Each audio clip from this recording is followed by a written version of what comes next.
Explosion à Monaco. Qu'est-ce qui est réellement connu et qu'est-ce qui reste une hypothèse?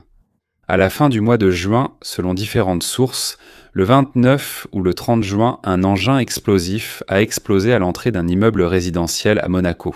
La cible était Vadim Yermolayev, un homme d'affaires originaire d'Ukraine qui, selon les journaux et les sources, a fait fortune à l'époque grâce au groupe Alev, spécialisé dans l'immobilier commercial, la production et le secteur agricole. Environ 10 ans avant ces événements, il a renoncé à la citoyenneté ukrainienne et en 2023, il a été soumis à des sanctions par l'Ukraine, la raison invoquée étant ses liens avec la Russie. Après l'explosion, Yermolayev, des femmes et un enfant qui l'accompagnaient ont été blessés. Pour l'instant, il n'a pas été précisé. Lorsque j'ai vérifié s'il s'agissait de sa femme et de son enfant, nous ne le savons pas. De plus, l'état de l'une des victimes, on ne sait pas de qui il s'agit, était décrit comme mettant sa vie en danger. Peut-être au moment où l'avocat sortait. Cette vidéo est maintenant connue, mais lors de ma collecte, elle n'était pas encore disponible. Des rumeurs persistantes circulent en Ukraine, selon lesquelles Yermolayev dirigeait une entreprise d'importation et de distribution de drogue dure en Ukraine. Il était le responsable de plusieurs centres d'appel par lesquels se faisait la distribution.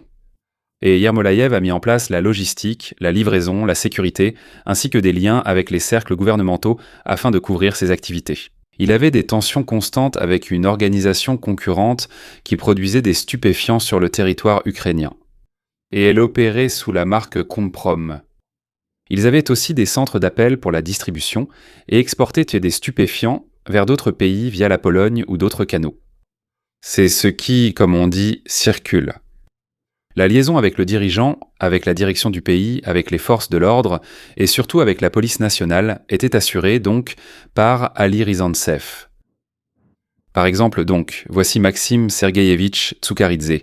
Je comprends qu'il est général de police de 2e rang en Ukraine et chef de la principale direction d'enquête. Il est docteur en sciences juridiques, juriste émérite d'Ukraine, professeur. Il aurait soi-disant reçu de la part de la narcomafia donc des montres très chères, une Rolex en or, une Patek Philippe en or, une Franck Muller en or.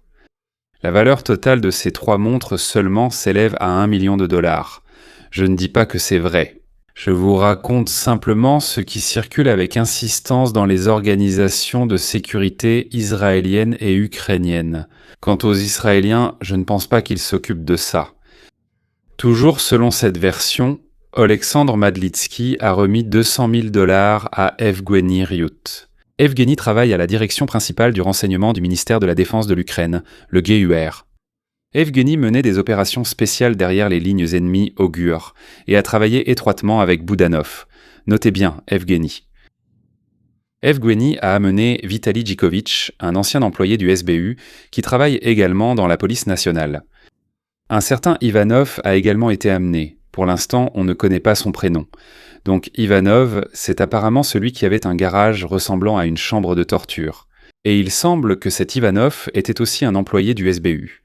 J'ai pris l'information dans de nombreux journaux, de nombreux magazines, monégasques, anglais, et d'autres encore. Et là-bas, malgré la grande quantité de matériel et le temps considérable consacré à cette affaire, tout cela reste complètement incompréhensible. Autrement dit, en d'autres termes, il n'y a pas vraiment d'informations claires. Le trio a trouvé cette Anastasia Berezovskaya, qu'ils disent maintenant avoir formée à la préparation et à la mise en place de dispositifs explosifs. Et ils ont transféré $7 000 avant la tentative d'assassinat. Peut-être 7 000 €, je peux me tromper. Mais c'était 7 000 et après l'acte, ils ont transféré encore $5 000 ou euros. Et d'une manière ou d'une autre, ce trio l'a ensuite emmené, après la tentative, sur le territoire de l'Ukraine. Voilà, malgré le fait qu'il y avait une demande d'Interpol à son encontre. Ce qui n'est pas clair ici, c'est comment Anastasie, qui venait tout juste d'être formée, a pu fabriquer un engin explosif aussi professionnel. Mais nous en parlerons aussi. Nous en parlons parce que c'est là aussi que le bas blesse. Ensuite, il semble que Berezovskaya ait été transférée en Ukraine via la Pologne, où les services de renseignement ukrainiens font passer tranquillement n'importe qui à travers la frontière. Tout cela ne sont pas des faits avérés, mais des récits semblables à des légendes circulant en Ukraine. Elle est revenue en Ukraine le 1er juillet et le 3, elle a été tuée. Dans l'appartement d'Ivanov, on a trouvé une salle de torture, où elle aurait été torturée, comme je l'ai déjà dit. Encore une fois, quelques médias nous ont dit qu'elle avait été torturée, mais rien n'est précisé à ce sujet, on ne sait pas d'où ils tiennent cette information. Alors pourquoi aurait-on pu la torturer ? La seule chose que je vois, c'est qu'on aurait pu la torturer pour obtenir des informations sur les personnes à qui elle aurait pu parler de ce qu'elle comptait faire ou de ce qu'elle avait déjà fait sans en parler à quelqu'un, et aussi pour savoir qui l'avait engagée. Le 3 du mois, elle a été emmenée en forêt et abattue d'une balle dans la nuque. Et ensuite, ils ont tiré encore 3 fois, en tout, 4 balles dans la nuque. Sans doute pour être sûr qu'elle était vraiment morte. Je m'excuse pour ce rire nerveux.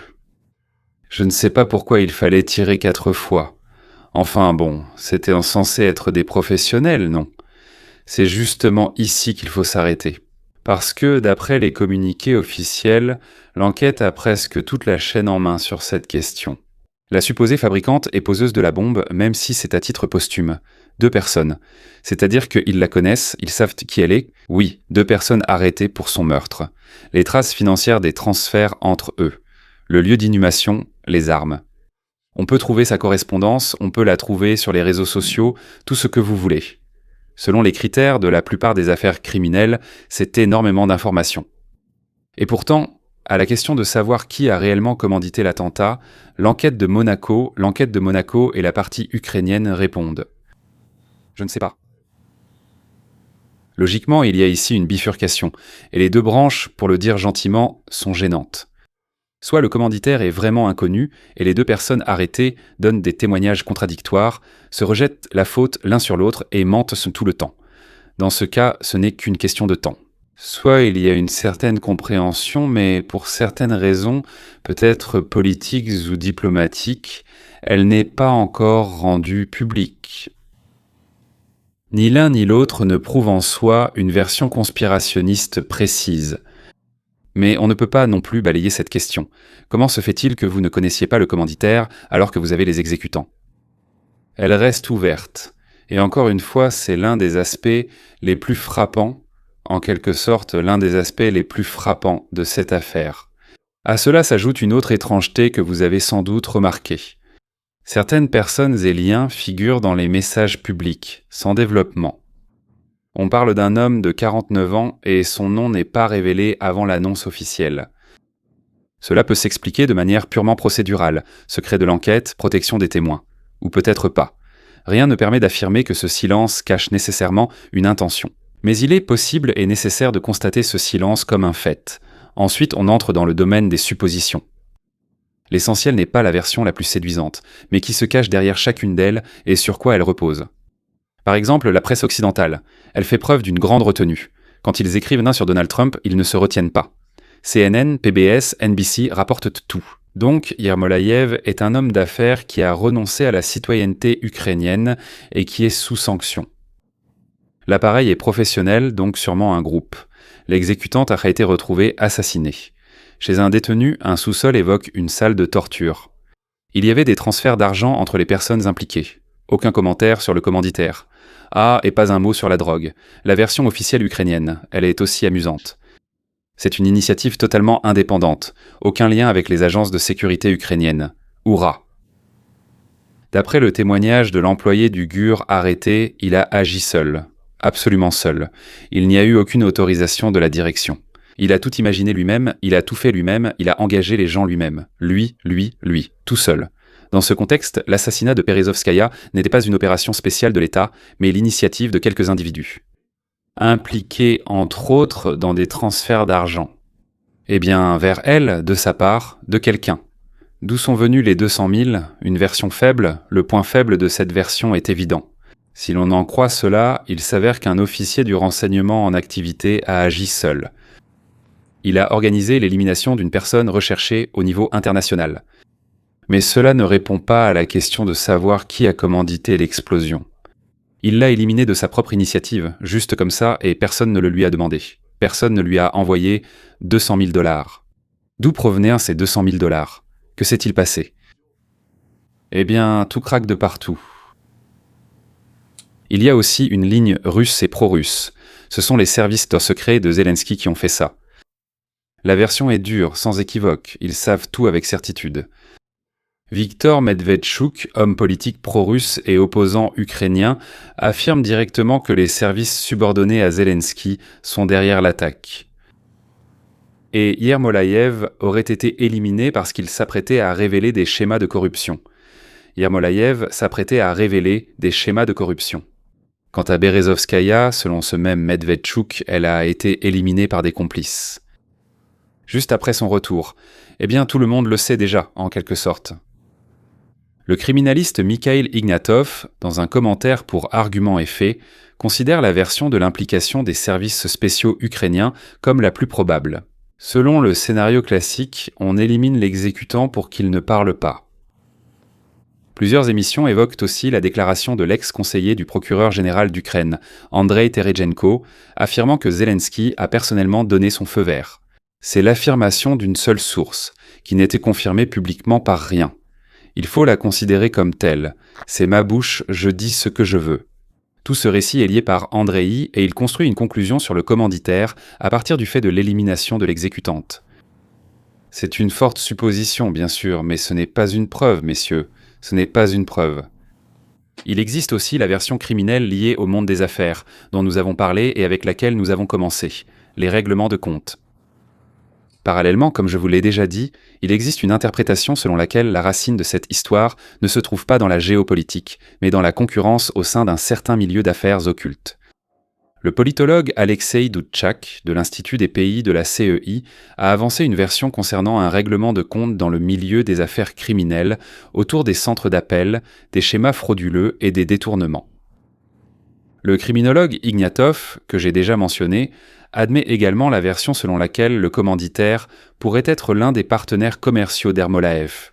La logique de cette version est compréhensible. Si c'est un conflit entre des structures de l'ombre, cela peut arriver partout. La bombe explosera-t-elle à Monaco ou ailleurs? Ils n'ont aucun frein d'ordre politique. Mais il y a encore une autre version amusante, une version d'un règlement de compte interne entre les services du GRU et du SBU. Il fallait vraiment l'inventer, celle-là. Les voix ukrainiennes opposées à Zelensky, comme Igor Massitchouk, Anatoly Charii, avancent une lecture selon laquelle il s'agit d'un affrontement d'intérêts au sein du bloc de sécurité. Soit les services de renseignement accomplissaient une tâche secondaire, soit ils ont été livrés par des rivaux.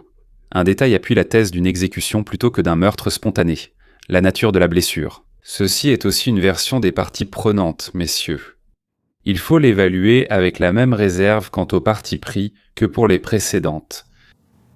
Voilà.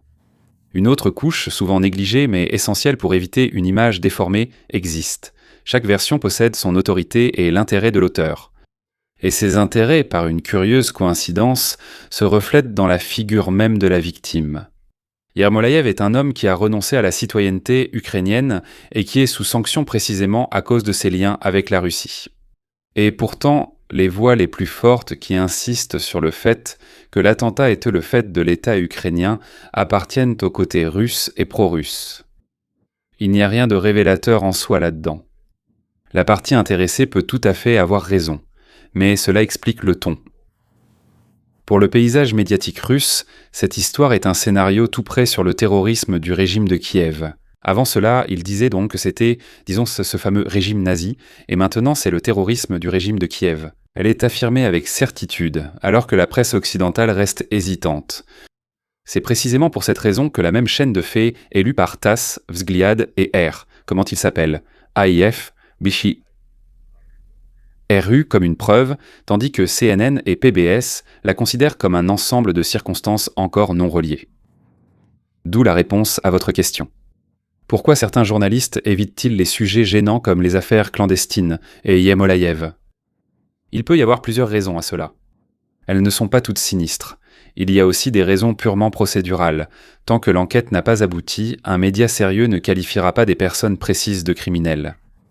Sinon cela relèverait de la diffamation, pas du journalisme. Il y a aussi un aspect de réputation.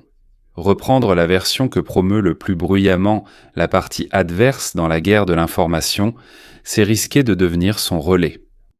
Et il y a aussi tout simplement un manque de faits vérifiables. Là où il n'y a ni documents ni sources confirmées, un auteur responsable se tait au lieu de spéculer. La plupart des auteurs sur le territoire de la Fédération de Russie et de l'Ukraine ne peuvent pas être qualifiés de responsables. Le silence autour de ce sujet est un fait qu'il convient de noter. Mais en soi, cela ne prouve qu'une seule chose, qu'aucune preuve n'existe encore pour quiconque est prêt à y apposer son nom. Il y a plusieurs points où les versions se heurtent aux faits, et il faut les énoncer clairement. Premièrement, l'histoire des frères Rioud. Dans les premiers rapports, le nom d'Evgeny Rioud apparaissait. Et Radio Svoboda a corrigé ce point spécifiquement. Selon 2 sources indépendantes, le soupçon concerne Vladislav, et non pas son frère. L'amateurisme de l'exécutante contraste avec le professionnalisme du dispositif. Si la bombe était complexe, à distance, alors la personne a été formée à la va-vite. Une poseuse formée à la va-vite ne correspond pas au niveau de sophistication de l'attentat lui-même. Et cela va plutôt à l'encontre de la version d'une initiative criminelle improvisée, en faveur de l'idée que derrière la partie technique se trouvait quelque chose de bien plus sérieux et préparé. Mais quelqu'un de plus préparé, ce n'est pas forcément un État. C'est-à-dire ce n'est pas nécessairement un État. Entre ces 2 thèses, il y a tout un pan de preuves qui n'a pas encore été examiné. Troisièmement, la cave est une salle de torture, les transferts d'argent. Les 2 faits sont confirmés par les sources occidentales. Les 2 éléments indiquent que Berezovskaya n'a pas seulement été éliminée, mais possiblement torturée pour obtenir quelque chose. Mais ce qu'on voulait obtenir d'elle, et si cela a été obtenu, relèvant de la reconstitution du mobile, non d'un fait. Nous l'ignorons. L'attentat a-t-il été commandité par quelqu'un des services de renseignement ukrainiens? Des concurrents commerciaux ou des structures de l'ombre? Y avait-il un ordre venu d'en haut, ou bien s'agit-il de l'initiative de personnes totalement indépendantes qui, par hasard, travaillent simplement quelque part dans une structure de l'ombre, au sein d'une structure sécuritaire occulte? Oui. Que signifie l'élimination précipitée de l'exécutante? Chacune de ces interprétations retentissantes appartient à une partie intéressée russe, pro-russe, de coordination conspirationniste. Elle conclut sur le commanditaire grâce à des indices indirects, simplement parce que le témoin a été éliminé. Cela peut s'avérer vrai, mais indirect ne veut pas dire prouvé. La question qui reste ouverte et qui n'a pas besoin de sources secrètes pour être pertinente est la suivante. Comment se fait-il que les exécutants soient identifiés, l'argent, les corps, les armes soient entre les mains des enquêteurs, mais que le commanditaire reste inconnu de tous? Qu'est-ce que cela signifie? Qui est donc ce commanditaire que tout le monde a sous les yeux sans le voir ou sans vouloir le voir? Eh bien, je ne le ferai pas, je ne vous verrai pas, je ne vous verrai pas, et c'est tout. Fais ce que tu veux, je ne vous verrai pas, toi. Pour l'instant, nous n'avons pas de réponse. C'est peut-être ce qu'il y a de plus intéressant dans cette histoire. Et vous, dites-moi, qu'en pensez-vous? Qui est-ce le commanditaire?